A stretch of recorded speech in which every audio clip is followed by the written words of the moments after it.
Bueno, estamos esperando a Jerry, que tuvo que salir un segundito, ya viene. En el primer panel, el director general de ProMéxico, Pablo Carreño y Rolando Subirán, que por aquí está todavía, nos platicaron de hasta dónde ha llegado México desde una perspectiva del gobierno, cuáles son los logros de este gobierno y también cuáles son los retos de estas instituciones. Y ahora la idea es platicar un poquito y dialogar sobre cuáles son los retos para la innovación en México. Y en esta ocasión nos van a acompañar Santiago Gutiérrez, quien es director ejecutivo de la revista Latin Trade, que creo que muchos de ustedes conocerán, y que ahorita nos va a platicar. Y Jerry, Jerry Haar, que ahorita viene, quien además nos acompañó y fue uno de los speakers en la primera edición de este evento, ¿no? En esa ocasión nos platicó sobre los retos que tenían o tiene la transferencia de tecnología en Estados Unidos, y en esos momentos era muy relevante la conversación, no que no lo sea ahora, pero en ese momento quizá un poco más, porque justo el diálogo que queríamos tener era los retos regulatorios que tenía la transferencia de tecnología, ¿no? Y me acuerdo que tuvimos una acalorada discusión con su plática. Aquí ya está Jerry. Entonces, tenemos aproximadamente una hora. Yo quisiera que esa hora sea más diálogo que presentación. Entonces, adelante, Jerry. Gracias. Pues, ¿tienes el clicker? Ah, ya está. Bueno. Creo que se fue la imagen. Ah, perdón.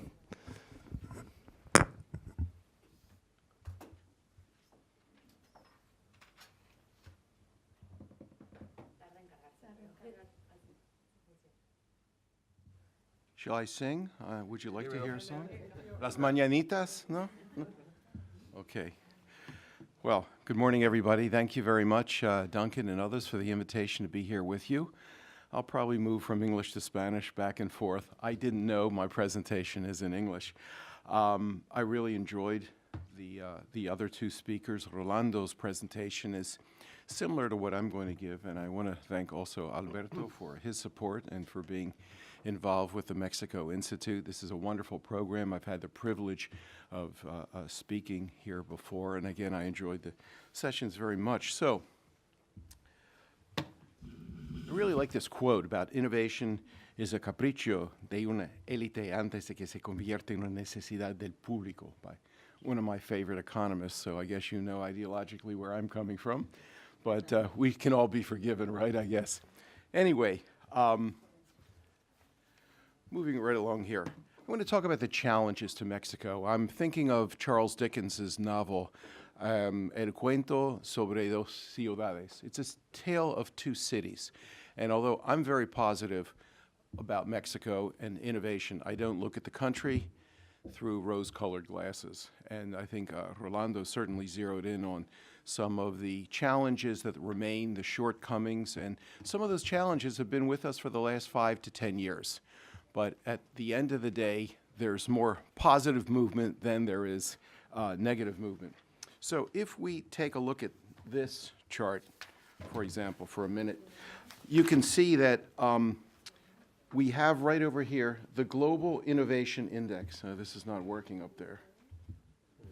It's not working. It works on that TV. Nah, it's probably made in China. Anyway, instead of Mexico.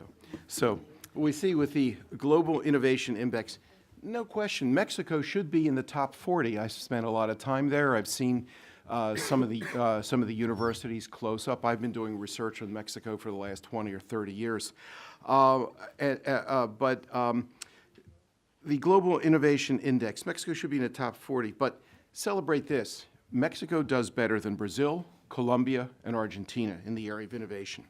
If we take a look at what's called the GEM, that's the Global Entrepreneurship Monitor, understand this, entrepreneurship does not equal innovation. We need to separate the two. Two viejitas selling elotes is not innovation, okay?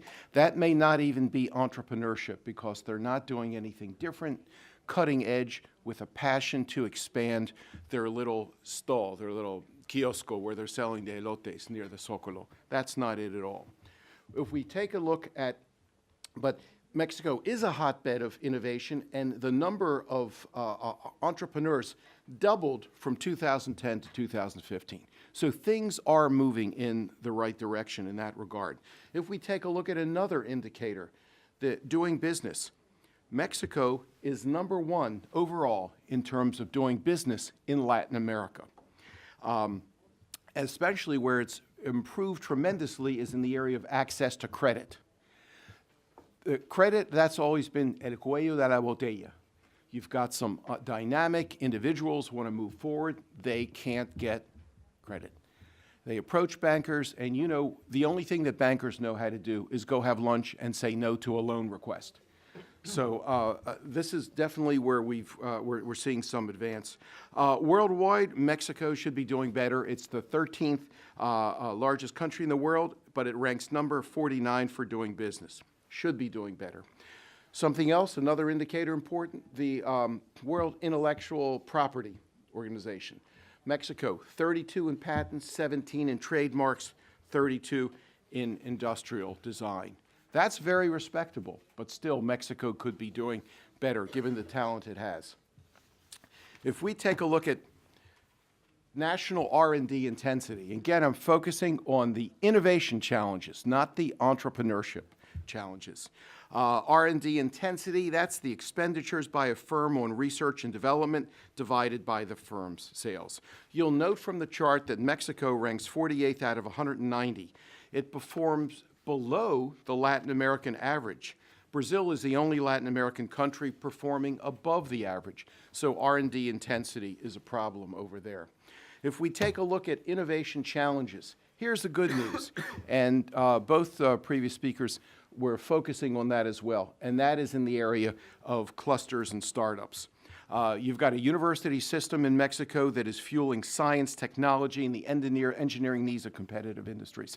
When I did research beginning in 1994, when I went down to Jalisco, for example, I saw the beginning of this movement. I've been back there, and I've seen the development, the quality of students, the quality of faculty, the quality of research, the quality of the infrastructure, and the engagement with the business community has all improved radically over the last 23, 24 years. Is that ideal? Is it where it should be? No, of course not. But you measure progress based upon the starting point, not against some ideal. So the clusters have evolved, and it was Paulo who even mentioned, even in the maquiladoras, for example, the introduction of energy and saving technology, efficiency, state-of-the-art. No one is using last year's technology anymore. They're cutting worldwide. The access to this technologies is even enabling these maquiladoras to improve their efficiency. The downside is employing less labor, and so the question becomes, what about the jobs for those individuals that are shedding labor? We always talk about labor reduction. Also, one of the things we're seeing, which is very positive in these clusters, is the amount of money that corporations are investing, local and multinationals, in terms of training to develop a network of suppliers. The ideal being that a lot of suppliers in these maquiladoras are now selling out on their own, outside of Mexico, and that's a very, very healthy sign. We've got down here also, and I mentioned, here's some of the most competitive industries that Mexico has and will continue to have. In aerospace, automotive, medical devices, electronics, food, beverages, and biotech. I've looked at biotech, and I want to thank Cynthia Arnson, who's here. I happen to have the privilege of being a global fellow in the Latin American program there. And thanks to her, I was able to spend 4.5 months here in which I looked at the competitiveness of Argentina in biotech. A lot of the problems are the same. And before that, I spent a lot of time in Brazil. I've got relatives there. Similar problems, which I'll get to a little later. But nonetheless, these are the same. And all the countries I just mentioned are moving forward. What we see also is a problem that exists even in the United States, which is we and Mexico, of course, have a shortage of graduates in engineering and STEM, science, technology, engineering, mathematics. Not enough students studying those. They're studying, perfect example, Argentina law. You get into a taxi cab in Buenos Aires, most likely your cab driver has a law degree, okay? So too many in law, studying journalism, and then you in Latin America, you've got some profession called comunicación social. I don't know what the hell that is. Social communication, that's what we're doing now. I'm talking to you, you're talking to me. So instead of some of these areas for which there is no demand, never has been, never will be, is to steer more and more students into the tech areas. That's not to deny liberal arts education, but nonetheless to focus on a healthy dose of vocationalism to move the market forward. So what do we also have here? This is very, very good, and Rolando mentioned that as well. And again, I really enjoyed your presentation. Look at this. This is just some of the startups here.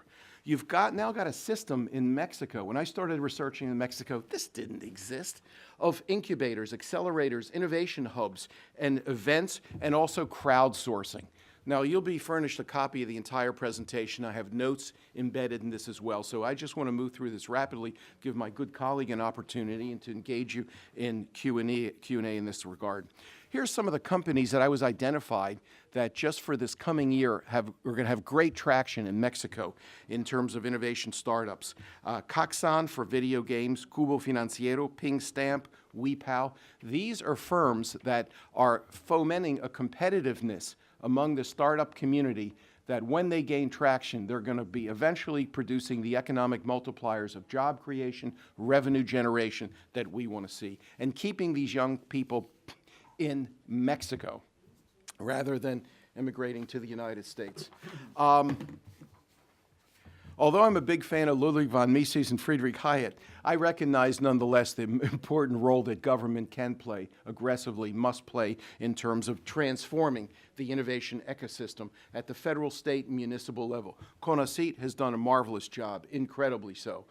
You've got a special program for science and technology there that the aim is by 2037, the private sector finally will be financing most of the scientific research and development. So that's been great. 95 universities, 71 research centers, all of these are positive. And it's not just in CDMX in Monterrey. You've got Estado de Mexico, Querétaro, you've got it throughout the country, Sinaloa, that they're reforming the public areas as well that are creating an environment for business to really advance. But I'm not looking at this through rose-colored glasses. Despite, you've got the second largest biopharma market in Latin America, the 11th largest in the world, 20 to 25 biopharma companies, the largest, happen to be in Mexico. The investment will be $500 million in biotech by 2025, and projected patent applications for new medicines, 65% are going to be in biotech. That's the sector that I follow most. But here's the problems here. You have the regulatory approval process for new medicines. That's the cinta roja. That's el cuello de la botella in terms of moving a firm forward. 4.2 years for a drug to be available at public health institutions. 6 years for biotech. Yet the market, the global market, is going in the direction of biotech. Only one national innovative biopharma firm, Biomed. Lengthy and complicated clinical protocols, a weak intellectual property regime, and a brain drain, and a lack of incentives.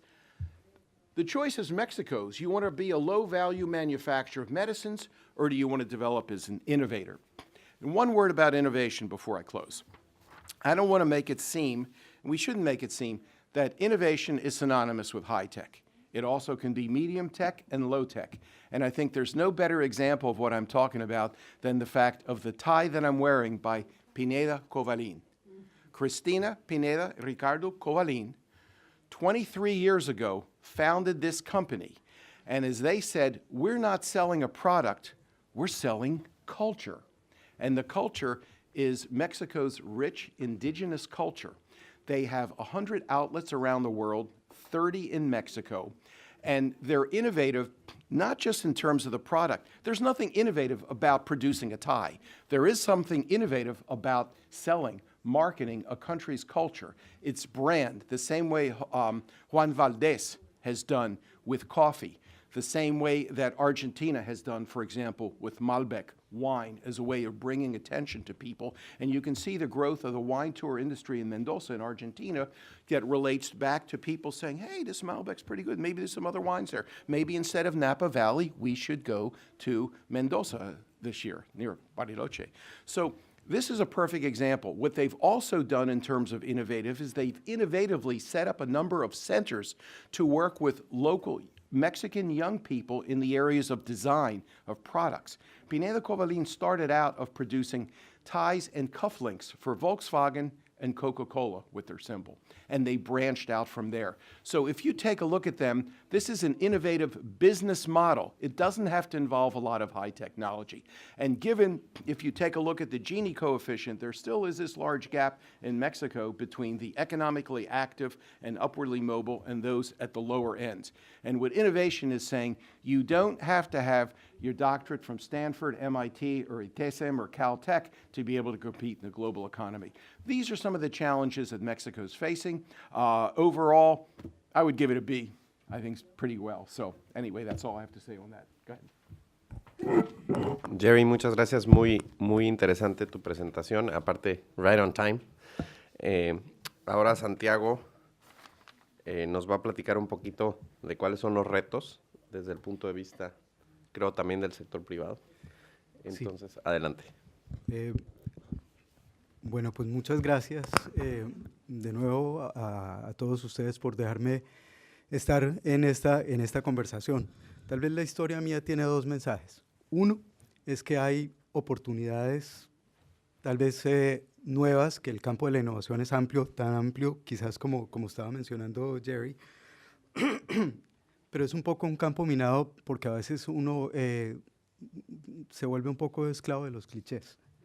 Y el segundo mensaje es que innovación es inversión. Innovación es inversión. Y como cualquier inversión, las empresas, las firmas están en el centro de esta historia. Déjenme empezar otra vez con la misma tónica de Jerry, no siendo demasiado optimista sobre el asunto.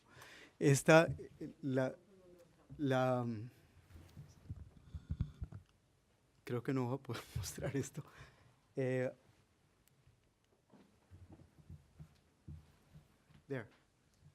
Okay.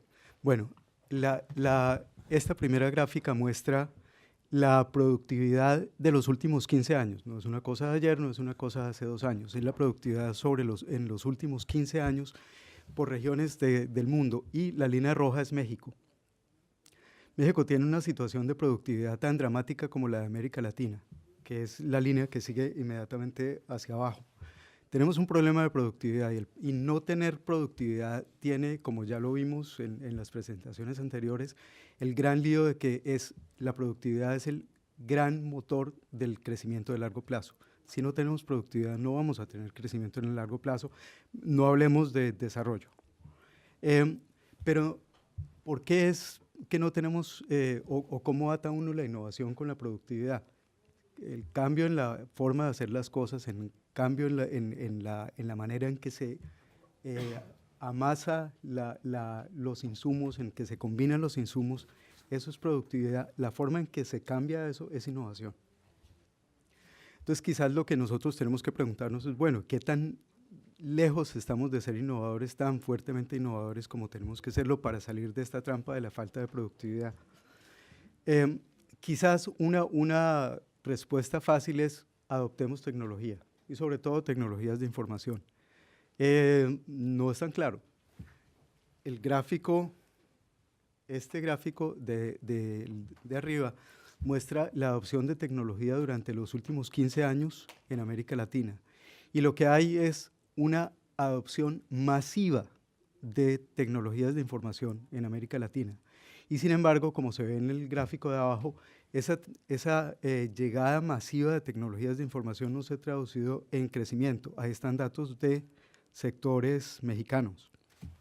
En la gráfica de abajo es posible que no los alcancen a ver.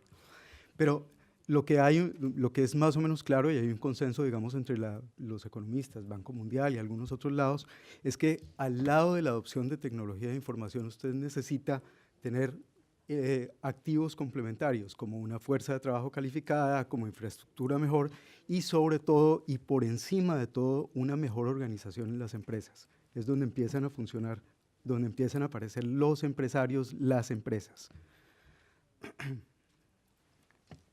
Segundo,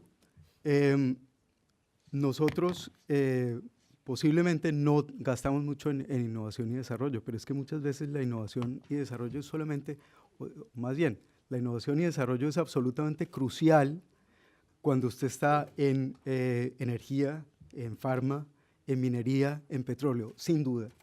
Pero cuando usted está haciendo una app en su cocina o una app en la sala de su casa, o cuando está haciendo retail o cuando está haciendo logística, posiblemente investigación y desarrollo no sea el elemento más importante para la innovación. Los ejemplos, uno cercano al corazón de ustedes, Mexichem. Mexichem no tiene la innovación de Mexichem no es una innovación solamente en tecnología, es una innovación en modelo de negocios. Tal vez volviendo al comentario de Jerry. Mexichem, como ustedes saben, empezó a hacer productos básicos químicos, arrancando de la sal, commodity, lo más commodity posible. Y hacía soda cáustica, hacía ácido sulfúrico, productos absolutamente básicos. En 2003 decidió cambiar su estrategia y empezó a comprar a sus clientes y a sus competidores. Y lo que hizo fue que se integró verticalmente y se salió, se quitó de la fuerza de gravedad de los commodities. Se inventó un modelo de negocios nuevo y alcanzó, consiguió la fórmula 20-20-20 que llamaban ellos, que es 20% de crecimiento en ventas, 20% de margen EBITDA y 20% de retorno sobre el capital. Eso es la fantasía, eso es casi ciencia ficción para los administradores. Y eso es modelo de negocios. Es una empresa mexicana que hoy está con 120 plantas en 30 países del mundo y es el productor más grande de tubería de PVC o quizás de los más grandes. Algo similar podría ocurrir y es una discusión que de pronto es un poco vacía si uno no mira los números concretos y es qué pasa si uno financia a Alfa con dineros públicos. Nemac tiene uno de cada 4 autos en el mundo, tiene una pieza hecha por Nemac. Nemac hace las cabezas de los motores de Audi y de Porsche. O sea, es ingeniería alemana puesta en manos de mexicanos. Nemac de Alfa, del grupo Alfa, recibió sí dinero de CONACYT y los transformó en 200 y tantas patentes que dicen ellos ahí. O sea, me parece que es quizás un buen uso del dinero público. Pero en algunas otras ocasiones, como por ejemplo, hace, qué sé yo, 15 años, compró una empresa italiana para tener acceso a una tecnología que se llama Rotocast, que es para hacer moldes especiales para motores. ¿Sirve? Sí, o sea, la mezcla de las cosas sirve. En otras ocasiones, entonces tenemos que no es necesariamente tecnología, no es solamente adopción de tecnología, no es solamente tecnología, puede ser modelo de negocios. En muchas otras ocasiones es mercadeo, Salesforce, el icono de la innovación. En todas las publicaciones, Salesforce es 1 o 2 como la empresa más innovadora del planeta. Y sí, efectivamente, Salesforce se gasta el 18% en R&D, el 18% de sus ventas en R&D, pero se gasta el 59% de sus ventas en mercadeo. O sea, no es solamente hacer un producto, sino empacarlo y contar la historia y hacer la logística. Y está el caso de Soft Innovation, que es ponerle algún valor estético o intelectual a los productos y efectivamente usted tiene elementos tan importantes como, qué sé yo, Hermes, $13,000 vale una cartera y tuve que hacer una pequeña investigación. Hay carteras de 13,000 bolsos de $13,000 Hermes. ¿Cuánto cuestan el cuero y los herrajes de un bolso Hermes? Hay un par de cosas adicionales alrededor de esto. Entonces, no es solamente R&D, es un montón de cosas más. ¿Cómo puede uno orientar un poco mejor la innovación? quizás uno puede orientar la innovación y donde las cosas funcionan bien es cuando usted decide, por ejemplo, tomar en sus manos el reto de resolver problemas de la sociedad. Entonces, se habla mucho, otro gran cliché, los Venture Capital Funds, ¿no? La gran virtud de los Venture Capital Funds y de los fondos de capital privado y tal, es que no solamente están llevando dinero, sino que llevan administración. Eso es importante. La administración vale más que el dinero para ellos. ¿Dónde están metidos en América Latina los Venture Capital Funds? Están solamente metidos en Brasil y un poco en México, líneas gruesas. ¿En qué están metidos? En banca y en retail. ¿Por qué? Porque son los temas que tienen mercados importantes, porque ustedes saben la falta de inclusión financiera en nuestros mercados. ¿Qué es lo que deberían hacer? ¿Qué es lo que parece que van a hacer en los próximos años? Meterse en temas que sigan siendo relevantes para los mercados latinoamericanos. Alimentos, agua, salud.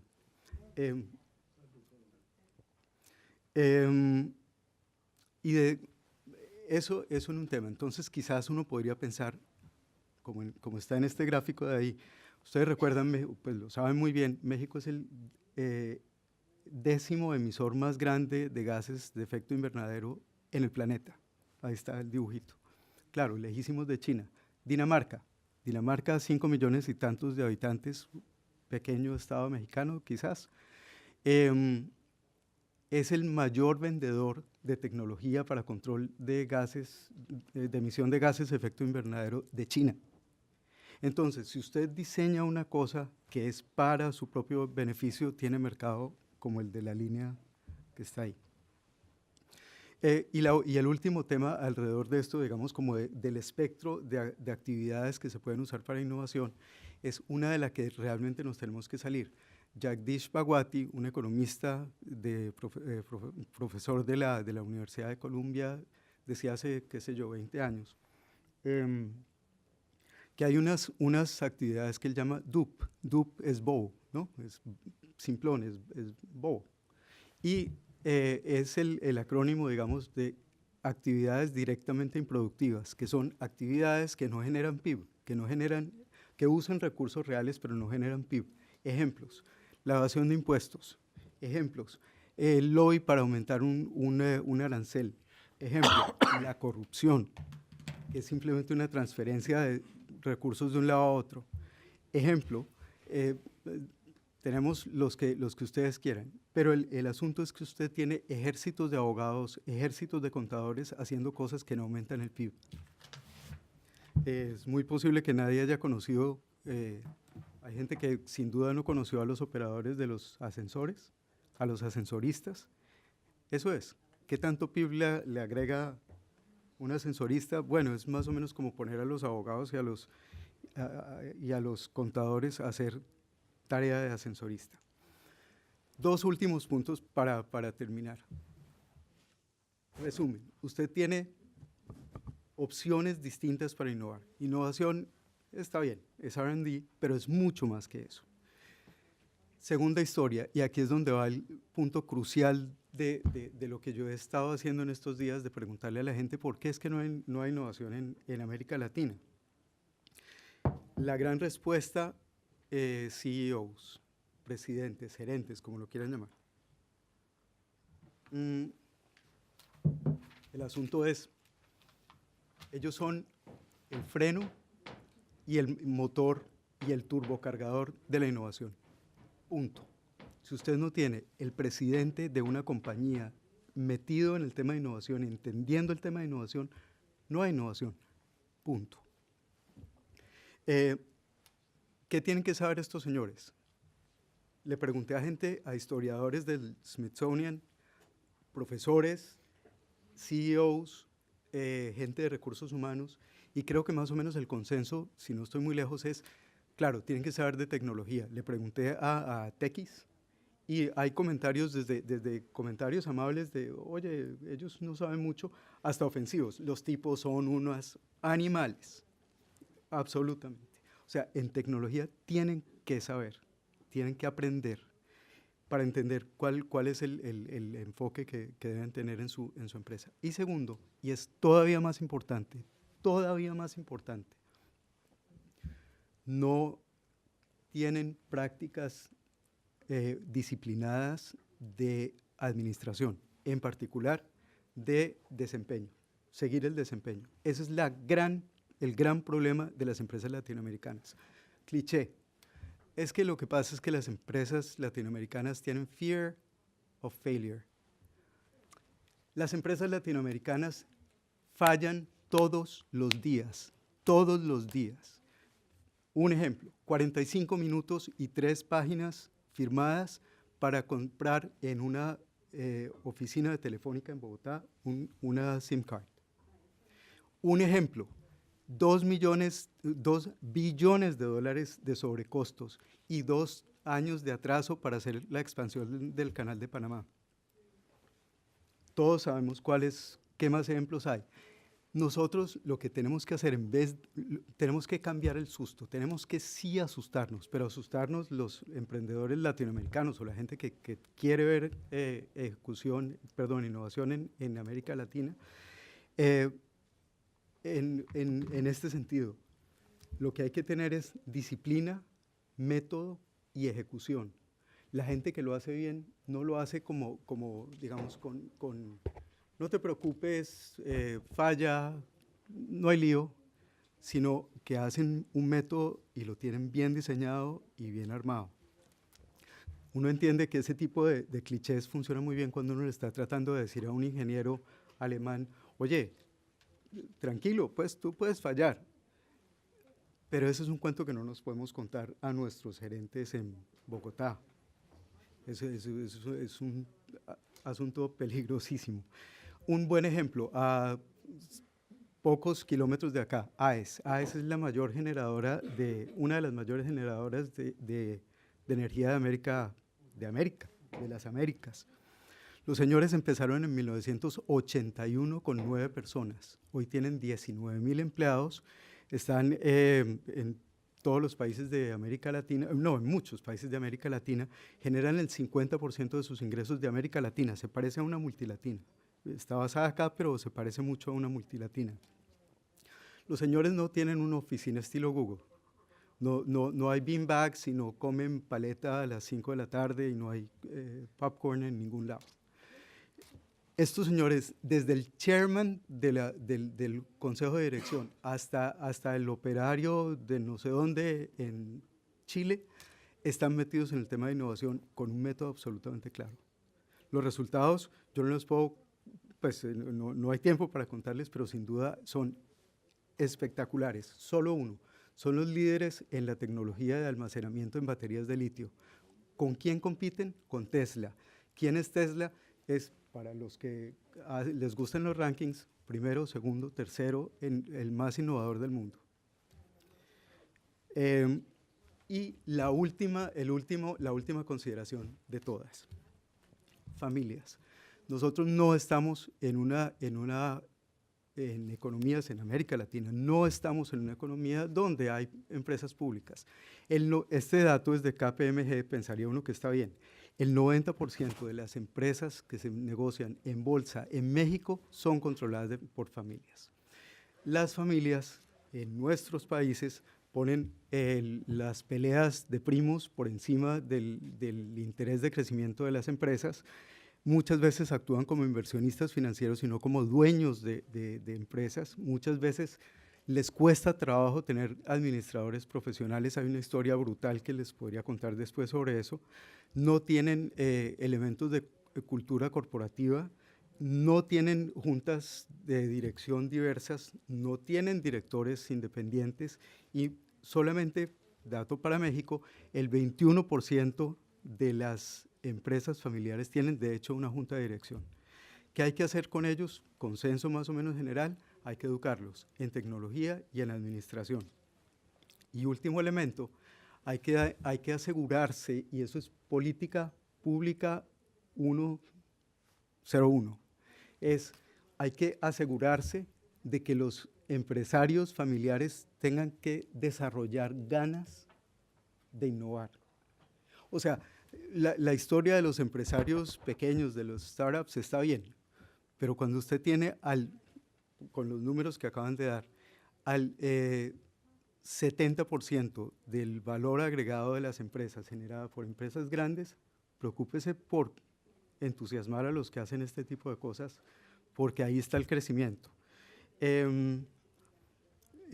Creo que eso es más o menos como la historia. Entonces, en resumen, no es solo tecnología, son activos complementarios, no solo R&D, tenemos que perseguir a las actividades no productivas y tenemos que asegurarnos de que haya educación, digamos, de calidad para los administradores y las familias en no solamente tecnología, sino tecnología básica de administración. Dejemos todo lo demás de universidades, etcétera, para más adelante. Y me parece que si no lo hacemos, seguiremos siendo la región del futuro siempre. Gracias. Muchas gracias, Santiago. Excelentes las dos presentaciones. A mí en lo personal me abren muchísimas preguntas, pero no quisiera monopolizar el uso del micrófono, entonces no sé si alguien de aquí de la audiencia quisiera comenzar. Lo único que les pediría es si cuando participen, si se pueden presentar brevemente, porque no nos conocemos todos, sus nombres y de qué institución vienen, se los agradeceríamos mucho. No sé, ¿quién quiere comenzar por allá?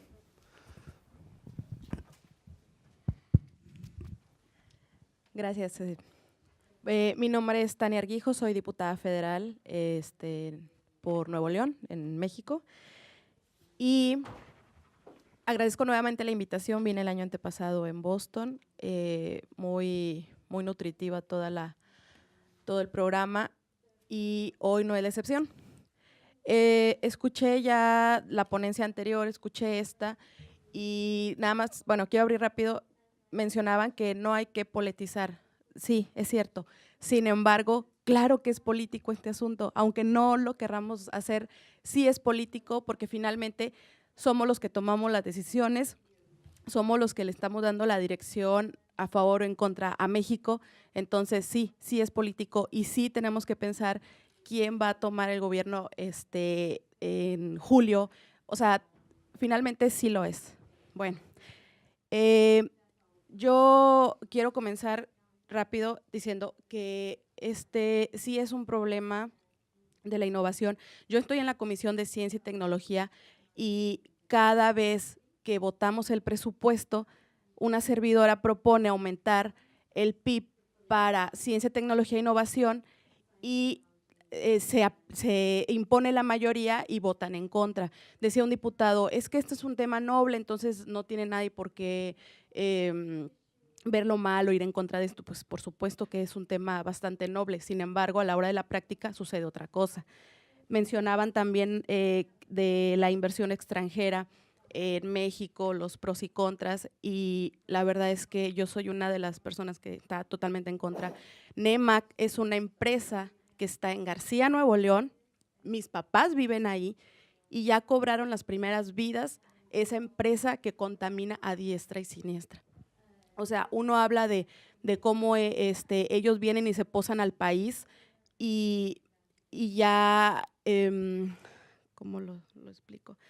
Ellos, si bien han generado empleos de nivel muy bajo, porque finalmente los que están arriba no son de México, entonces es solamente mano de obra barata y esa empresa ya ha tenido ahora sí que pues mucha demanda, ¿no? Muchas demandas por la contaminación que ha generado en el municipio. Entonces, sí está bien que haya inversión, pero que esté pues regulada, ¿no? Al final de cuentas, ellos vienen, se posan y no se posan en cualquier lugar, o sea, hasta eso buscan un punto estratégico para ponerse. No por nada la Lala está en Torreón, por ejemplo, la parte de la laguna. Hay una razón por la que ellos están ahí, o sea, el norte siempre se ha distinguido por ser seco, de un ambiente muy caluroso, extremo, entonces uno se pregunta, ¿y por qué ese tipo de empresas están allá? Pues claro que hay una razón y la razón es muy sencilla y a la vez poco creíble para el resto del mundo, ¿no? Digo, del país. Y es porque ahí explotan el agua, el agua que hay en esa zona de la laguna. Entonces, sí hay que regular. Yo creo que como Poder Legislativo tenemos que regular esa parte, y si es cierto que hay voluntad y que es un tema noble, pues entonces hay que llevarlo a la práctica, hay que sacarlo. El año antepasado yo propuse que este tipo de, bueno, yo entiendo que lo hacen aquí, pero pues que se diera, no sé, la oportunidad de llevar este tipo de eventos allá y platicarlo con el Poder Legislativo para, pues ahora sí que acelerar el paso y pues realmente aplicarlo y que se vea el cambio. Entonces, sí, suena aquí muy bien. Ustedes mismos como ponentes han mostrado la parte crítica de la innovación en México. Entonces, es así como nos ven de afuera a nosotros. Y yo también estoy a favor de que la gente que sale preparada en nuestro país no se vaya y se quede. Es gente muy buena y es gente que tenemos que cuidar. Entonces, también CONACYT ya ha sido rebasado. CONACYT ya no puede seguir siendo un consejo, tiene que pasar ya a ser una secretaría de ciencia y tecnología. Ya no puede cargar con lo que tiene, porque todo mundo se cuelga de CONACYT. O sea, no voltean a ningún otro lado que no sea CONACYT. La IP no tiene tanta participación. El Politécnico Nacional y la UNAM simplemente crean un número de inventos y de patentes increíbles que bien se les puede incentivar para sacarlo adelante, y no se hace. Entonces, la idea de llevar este tipo de eventos allá es para hacer un poquito más de conciencia con nuestros colegisladores y poder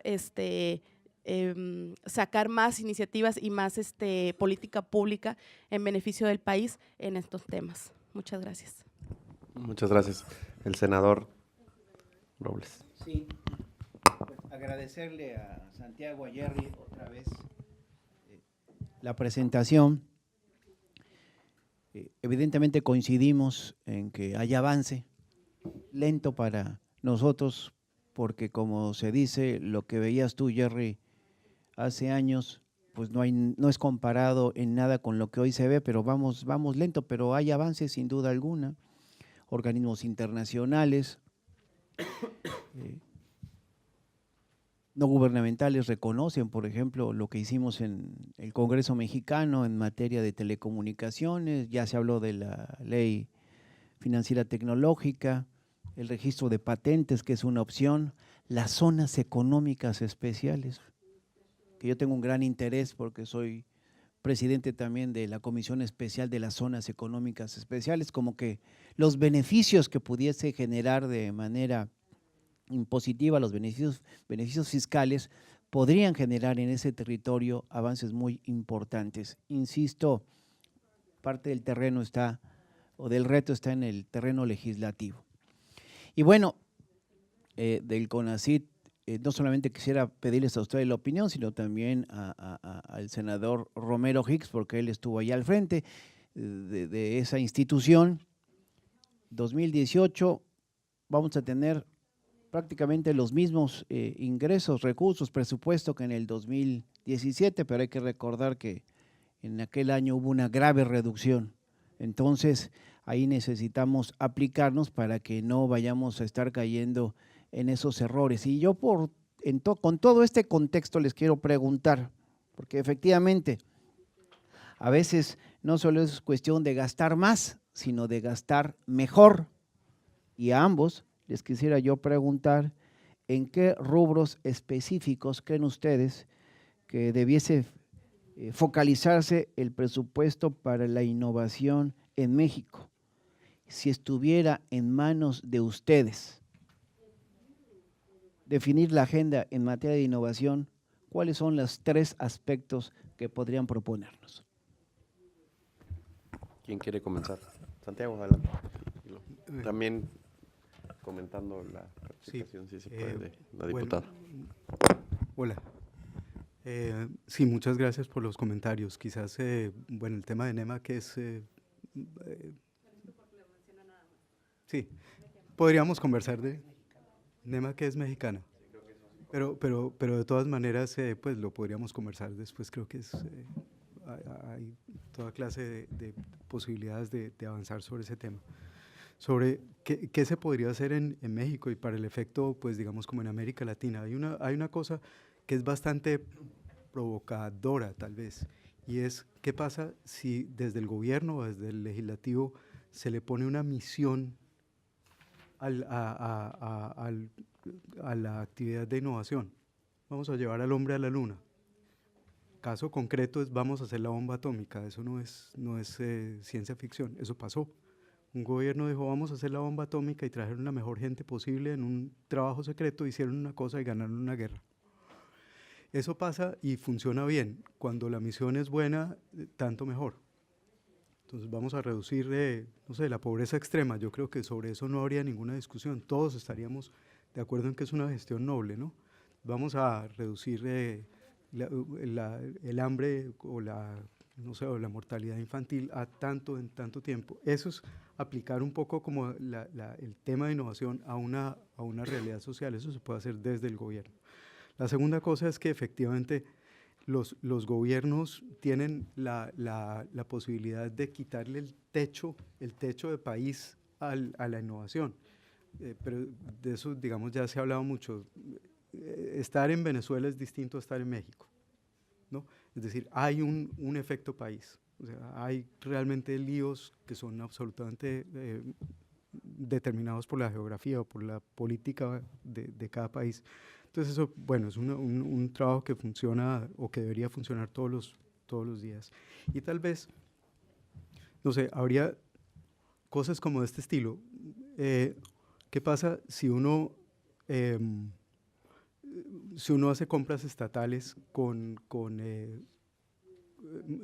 proponiendo el resultado, digamos, no proponiendo el producto, yo quiero comprar tal cosa, sino como hicieron en Chile, con retos, como hicieron en Chile, un tsunami? Entonces dijeron, mire, lo que nosotros queremos hacer es reconstruir una ciudad que se va a volver a destruir dentro de 40 años. ¿Qué proponen? Pero eso, digamos, es como lo usual. Lo que es menos usual, y es resultado de las investigaciones más recientes, es que muchas veces lo que hay que hacer es, por ejemplo, partir el contrato entre varios ganadores. Es decir, los que consigan los estándares se llevan el contrato. Hay una muy buena literatura alrededor de eso y es contraintuitivo porque es que usted pone a dos personas a trabajar en la misma cosa, parece que fuera ineficiente. Esto es eficiente. Y la última tal vez es simplemente subir los estándares. Cuando usted ve qué es lo que ha pasado con la calidad de la administración mexicana, que es muy buena para los estándares de América Latina, en las empresas grandes, es que los estándares de producción se subieron por cuenta de NAFTA. Y los estándares se pueden subir y se pueden manejar desde el Congreso y se pueden manejar desde el gobierno. Y es una manera muy potente de mejorar de forzar la innovación y de que la innovación se quede. Yo tengo más que 3, si me permite. Creo que con el límite de recursos para invertir, en vez de un buffet, vamos a decir que yo creo mucho en política industrial inteligente. México tiene que decidir dónde tiene una ventaja competitiva en comparación a otros países. Si va a ser en aeroespacio, entonces tiene que ser una prioridad para gastar menos y desplazar los fondos en otras áreas no tiene sentido. La segunda tiene que proteger la propiedad intelectual. Cada mexicano que estudia en TESEM y decide de crear algo yendo al Valle de Silicio, por ejemplo, es una pérdida, porque se va por allá para proteger patente, allá se queda, tiene su familia y no regresan. Y sus nietos no van a hablar español probablemente. La pérdida de recursos humanos es más importante que la pérdida de recursos financieros. Por ejemplo, la historia de Cuba, Nicaragua y Venezuela ahora son buenos ejemplos. La tercera es que el sector privado están buscando mano de obra calificada al nivel universitario y investigaciones. Y hay un gran desvío entre el financiamiento de investigaciones en las universidades y lo que necesita el sector privado. Entonces no cruzan, no atraviesan. Y sin la comercialización de estas invenciones no tiene sentido. El otro es financiar y ejecutar con eficiencia. Cada gobierno pierde mucho dinero por no monitorear los gastos. Y cuando un programa no está avanzando, córtalo, por supuesto. Y obviamente, lo obvio que no menciono es que el sector privado no va a un lugar donde no están protegidos, no hay incentivos. Usted mencionaba algo de NEMAC. Yo no conozco NEMAC. Regular, sí. Sufocar, no. Porque México no es es la única Coca-Cola en el desierto. Y si el gobierno mexicano ahogan el sector privado foráneo, van por otra parte. Pueden sobrevivir sin México. Entonces, yo temo mucho que muchos nacionalistas piensen de ahogar el sector privado, especialmente foráneo. No van por allá, porque tienen un impacto multiplicador sus suplidores dentro del mercado. Y si quiere financiar y ver crecer pequeña y mediana empresa mexicana, aunque la mano de obra está muy baja, es el primer paso en la escalera. Y sofocarlo no da luz a la oportunidad de nacer y crecer el pequeño suplidor, el sector privado estará perdido. Por acá el senador Lavalle y acá teníamos otro comentario y preguntas. Bueno, excelentes presentaciones, felicidades a los dos y totalmente de acuerdo con este último comentario que hacía Jerry. Digo, y nada más antes de la pregunta que va enfocada precisamente a la parte de la capacitación y desarrollo de capacidades. Yo sí creo que pues sí tenemos que buscar la manera de despolitizar la innovación, o sea, tenemos que permitir que pues precisamente los que están metidos en el tema son los que lo desarrollan y creo que mientras más lo independicemos y más logremos generar una autonomía, poniendo lógicamente pues algunos incentivos presupuestales e incentivos a que eso se desarrolle más, pues mientras más se independice de la parte política, creo que va a ser más eficiente y definitivamente los recursos van a estar mejor invertidos y van a dar mejores resultados. Sobre la parte de la regulación estoy totalmente de acuerdo, o sea, tenemos que tener regulación que sea pareja, que sea justa y que sea acorde, no solamente a lo que ocurre en México, sino también que sea competitiva con lo que está pasando en otros países, si no, pues también vamos a tener desincentivos para que mucha gente invierta en México. Y aquí yo creo que el punto central que me gustaría preguntarles es, desde el punto de vista de qué más podemos ofrecer nosotros para generar las mejores condiciones, específicamente desde el sector educativo y particularmente de formación. ¿Por qué? Digo, pongo el ejemplo del IMP, del Instituto Mexicano del Petróleo, ¿no? Hace muchos años, de hecho, exportábamos talento, exportábamos cerebros a otros países, porque verdaderamente se estaba enfocando en el desarrollo de lo que hacíamos nosotros, digo, no necesariamente desde la iniciativa privada, pero desde el sector productivo. Hoy, según tengo entendido, pues el IMP, la mayor cantidad de cursos que da son de inglés. Entonces, pues eso no genera verdaderamente un valor agregado, simple y sencillamente está preparando a los que estudian allá, pues para que se vayan a estudiar a otro lugar. Entonces, creo que ahí es donde sí me gustaría preguntarles, o sea, ¿qué tenemos que hacer en el sector educativo para generar ese valor agregado, ser mucho más atractivos y precisamente pues los empleos de mayor nivel pues sean para mexicanos en lugar de traer gente de fuera, ¿no? Santiago. Esperamos otro comentario para aprovechar rápido las dos. Soy Diana Negroponte, una investigadora aquí en el Woodrow Wilson Center.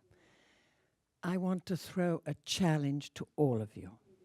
We have not talked about innovation this morning. Innovation is driverless cars, artificial intelligence, Elon Musk's delivery with unmanned aerial vehicles. They are arriving, and how are you preparing your citizens to cope with the fact that there will be less well-paid jobs? Thank you. Rolando. A quick follow-up. Very quick, but as a question. And how do we actually leapfrog technologies into going for the next step? We talk a lot about capitalizing natural gas. We talk a lot about production of electricity with combined cycles. where solar technology and solar PV costs are just dropping dramatically in order of the efficient production of those new systems. So how do we actually leapfrog from an organizational set point to actually capitalize those developments? Okay. First of all, you have the talent. There's no question about it. But you suffer from the same malady that we do in the United States. And I tell you this as an educator. You oversell higher education.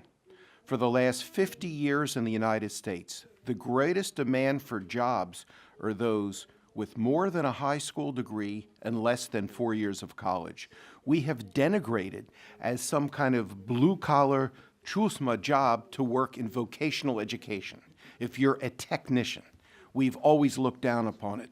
Better my son is an unemployed attorney than a dental technologist who, the moment they finish their degree in an American university from a 2-year college, go into a $60,000 a year job.